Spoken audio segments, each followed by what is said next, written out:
welcome back for another video. This one we're going to pull the door panel off a Jeep Grand Cherokee. So for this one, what I have found is a small little hook pick to get inside here of the door handle on the inside. On the top of that, there's a little recess that's available you can get that hook into, and you can, boom, pop that trim out of there. Once you have that trim out of the way, there's actually going to be two fasteners inside this area behind that trim. There's a Phillips screw, and there's also a 10mm bolt. So the Phillips screw you're actually going to leave in place. That's what's securing the handle to the panel. So there's no reason to disconnect that. We want that to come off with the panel. Unless you're looking to replace that, that could be a different scenario, but for the sake of how I'm taking this apart, just for the window tint application, to allow me to get the tint below the gasket, I like to pull the panel out of the way. It's just the 10mm bolt that you're going to actually take off. That will let you get access back there if you had to work with any of the wiring service for the switches, for the window motor, door lock actuator, probably access to the mirror if you needed to remove or exchange that. So for the sake of just getting the panel out of the way, the 10mm is the only one that you're going to work with.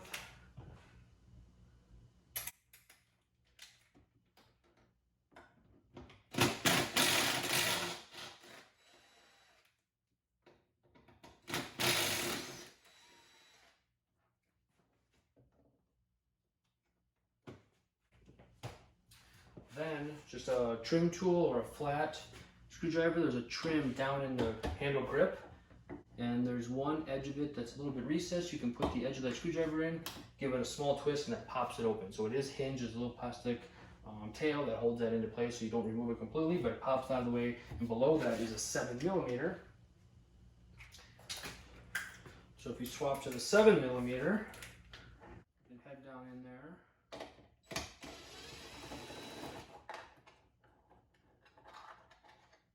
and you grab that little guy.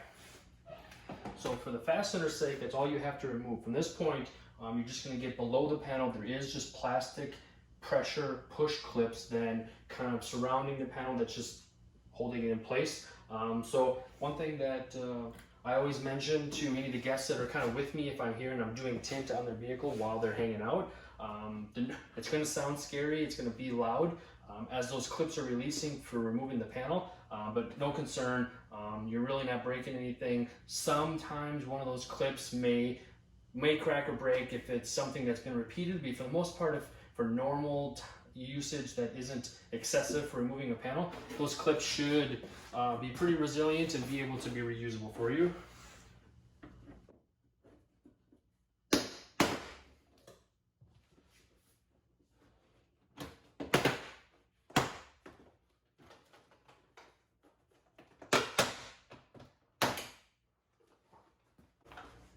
Okay, so that's all it's going to really take.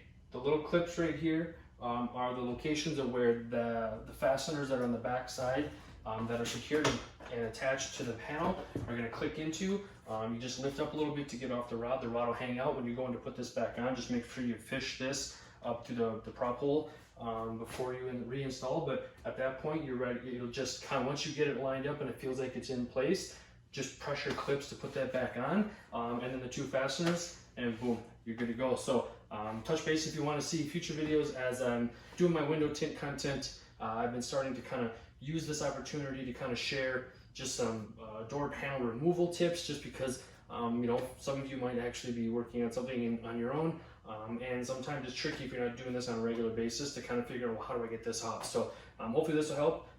Stay tuned to follow along. If you want to see the window tint process, I'm just getting ready to put some tint on this front Grand Cherokee. That's going to be on another video, so if you want to check that out, take a look in the channel. Otherwise, appreciate you. Thanks for watching. See you next.